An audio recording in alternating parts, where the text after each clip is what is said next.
Clips from the documentary How Music Got Free have been making the rounds online, and now the full series is available to stream on Paramount+. The project comes from executive producers LeBron James and Eminem, and it's already generating serious buzz.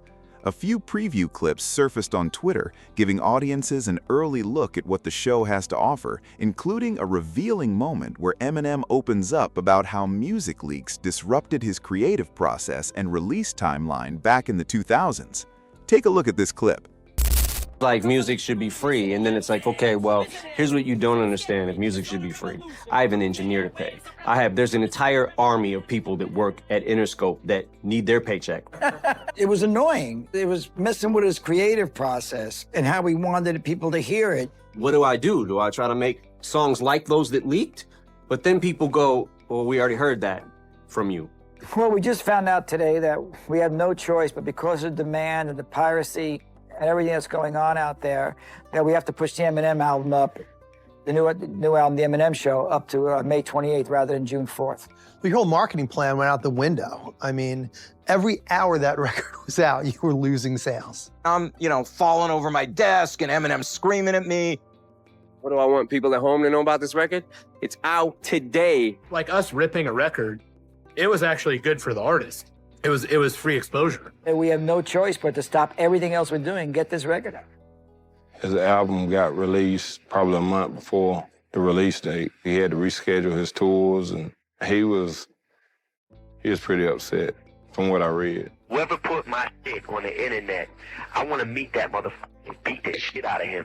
Oh, I got Eminem's new CD. I got Eminem's new CD. That was my first album that suffered, so it was devastating to me in the sense of like, oh, I just did all that for nothing.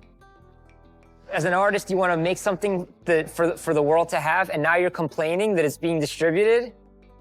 Come on. But before we get into how Eminem and his team chose to handle the situation, this clip alone sparked some heated conversation online. People were saying things like, we'll never truly know how well the Eminem Show and Encore would have performed if those leaks had never happened. And honestly, in Encore's case specifically, many fans believe the leaks genuinely cost the album its shot at being considered another Eminem classic. Artists today really have no frame of reference for what that era felt like, back when Napster was exploding and the music industry had no real answer for it. One user took it a step further and made a great point. The Eminem Show is already one of the greatest hip-hop albums ever made and has since gone diamond. But imagine what it could have achieved with a full, uninterrupted marketing campaign behind it, the kind of coordinated rollout that Eminem and Interscope had originally envisioned for the project. Then another clip dropped on Twitter, this one showing exactly how Eminem started fighting back against the leaks. The lengths he had to go to were almost unbelievable. At one point, he was reportedly hiding music inside a tampon box just to get it to his manager, Paul, without it being intercepted.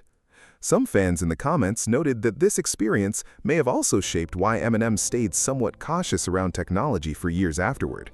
And honestly, given what he went through, that's completely understandable. They want the music, and they don't want you to tell them how to listen to it, where and when. A whole generation got used to the idea that music should be free. Marshall was very hesitant to ever let his music leave the studio that was unreleased. We had to send music, and I wasn't going to send it over the internet, so I was mailing shit to Paul so he could hear it. When he had new music that he wanted me to check out, he would send a physical CD to me.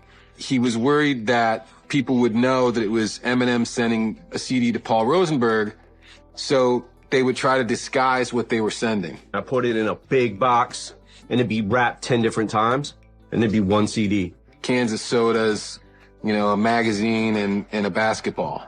Or put it in a tampon box, send it to Paul, who's gonna look in the tampon box. So I'd come to the office or my house and see this big box and be like, what's that? And then I'd look at where it came from, and I was like, oh, that's the CD that Marshall was gonna send me. Post-traumatic, what? PLD, post-traumatic leak disorder. Post-traumatic leak disorder is what I had.